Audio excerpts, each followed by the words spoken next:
There is a weird, fringy group of people that cause problems because they're incredibly vocal. They reach out to companies, claim that, there's something offensive, and then the companies usually capitulate and just do what they want. The reality is, it is a small vocal minority that should be ignored. But for some reason, it's not being ignored. I'm at Politicon, okay? Politicon is a political convention in Los Angeles. I believe this is their 4th year doing it. It's at the LA Convention Center. It's pretty big. There's not a ton of, there's a decent amount of people. I don't know how many, maybe a few thousand. I have had nothing but kind words from everybody. Everybody. Okay, you've got Sally Cohn, MSNBC personalities doing their thing. No problem.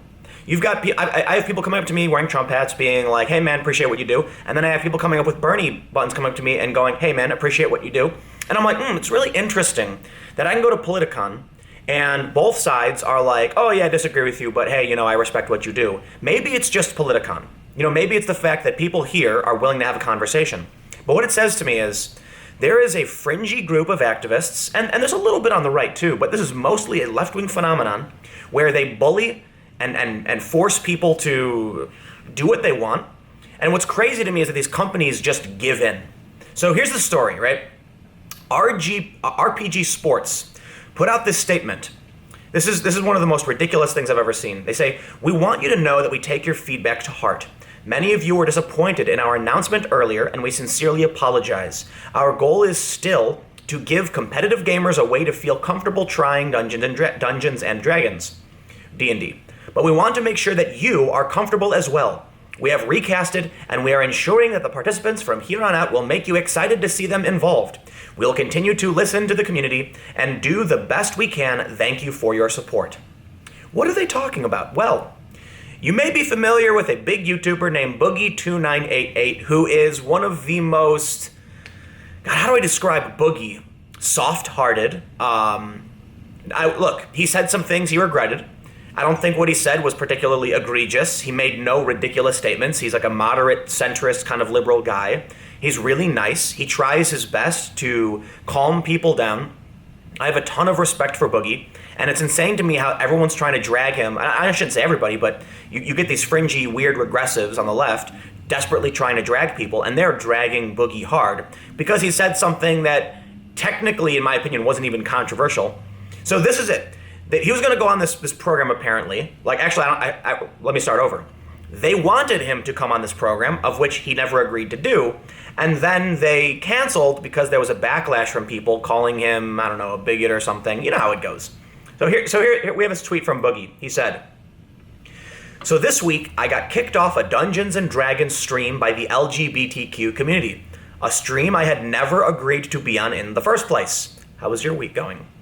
So, we'll just read through his tweets. He said, what was I going to do? Quote, okay, I roll for initiative even though I think maybe the way we rushed in marriage equality is getting people killed and I hate that.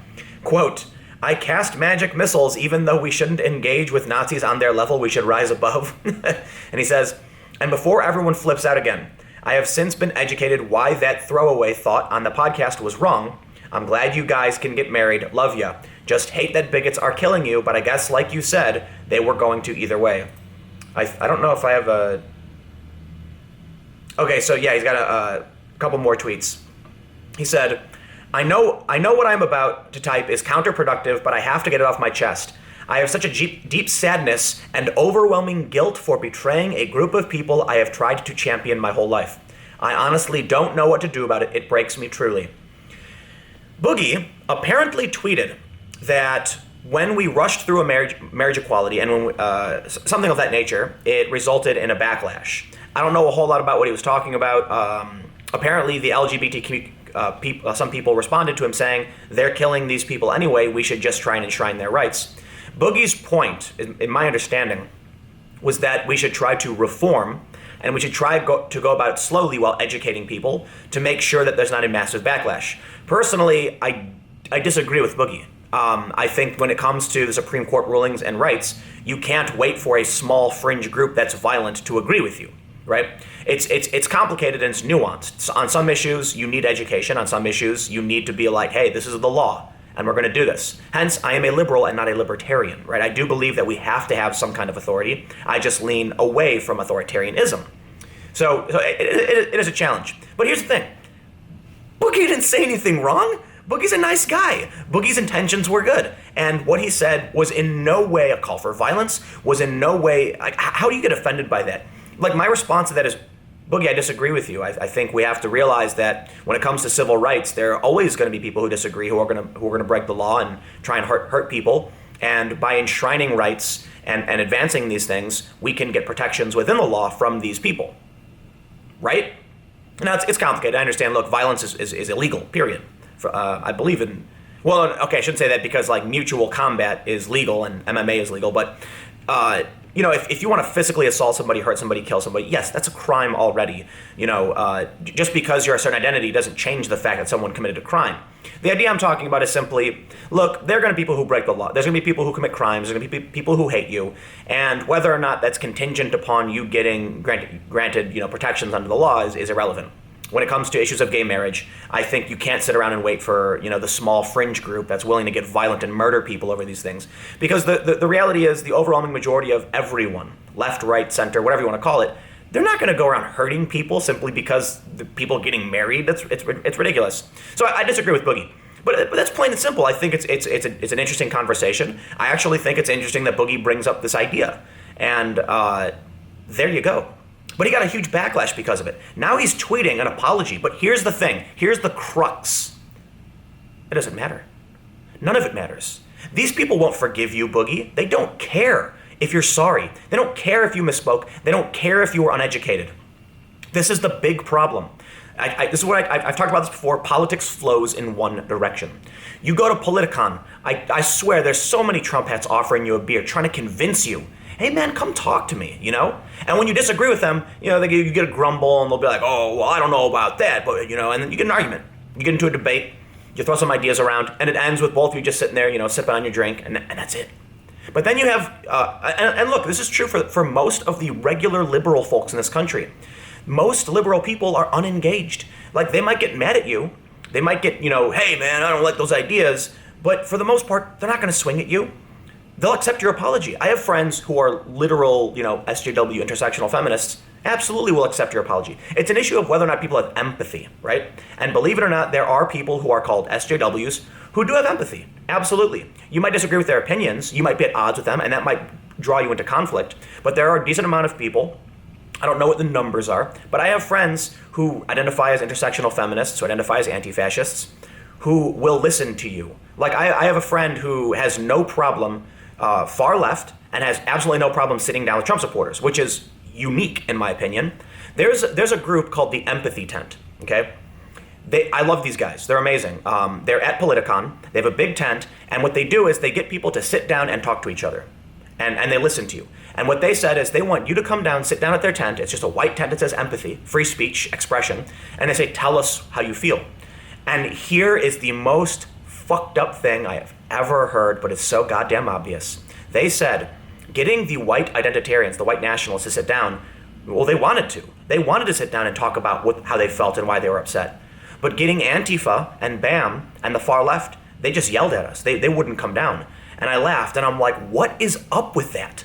How is it that the white nationalists, the people who are like the demons, the boogeymen, will sit down and tell you everything? And I think their ideas are wrong. I don't like identitarianism. But they'll talk to you about it, and they won't punch you in the face. And then it's the anti-fascist types, it's the by any means necessary types, who won't do that.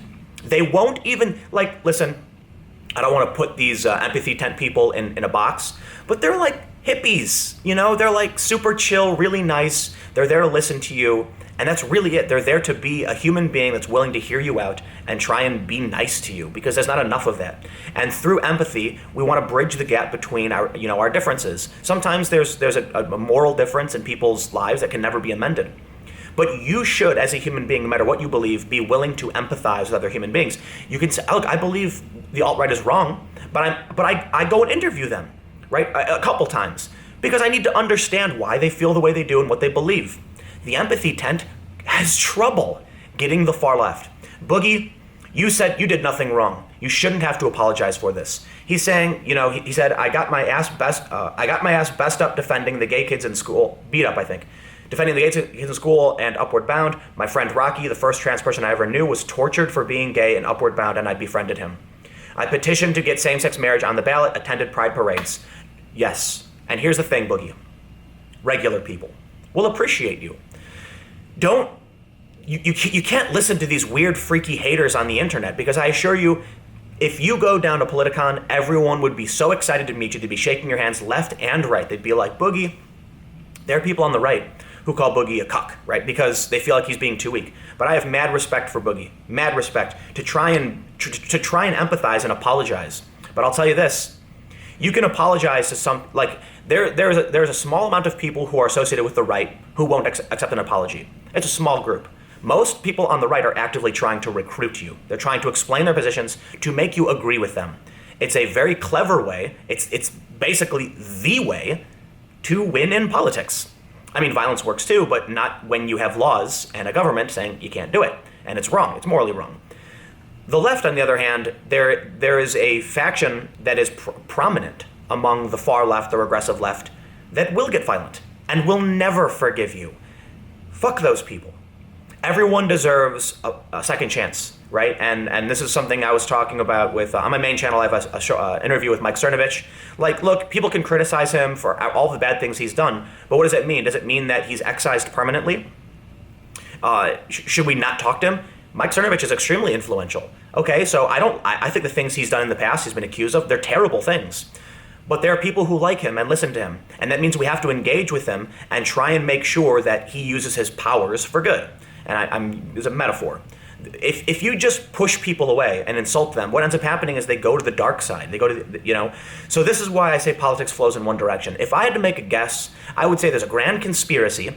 Someone from the right infiltrated the left to destroy the left. I'm half joking, right? I'm entirely joking. I don't think that actually happened, but it's just so damn convenient that you can go to a Trump supporter and say, man, I was wrong, Antifa was wrong, and they'll be like, hey, put her there, buddy, and they'll shake your hand.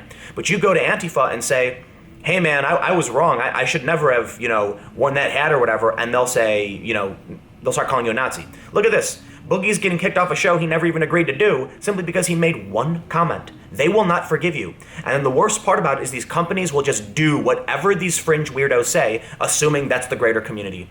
This is what the left has become. And I don't mean the left as in like the compass, I mean like the tribal left, what we call in this country. It's being dominated by illiberal reactionaries. And here's what's really interesting. I'm about to cut to my next video, so stick around. BuzzFeed has written up an article about the Proud Boys, doing a play-by-play about how this fight broke out. And BuzzFeed calls Antifa leftist, okay? It's really funny because I had someone say to me, Tim, you use leftist in your title. That shows that you're right-wing. I'm like, no, it doesn't. No, leftist means something. And even BuzzFeed uses the word leftist in their article. So stick around. That video's coming up in just a few minutes.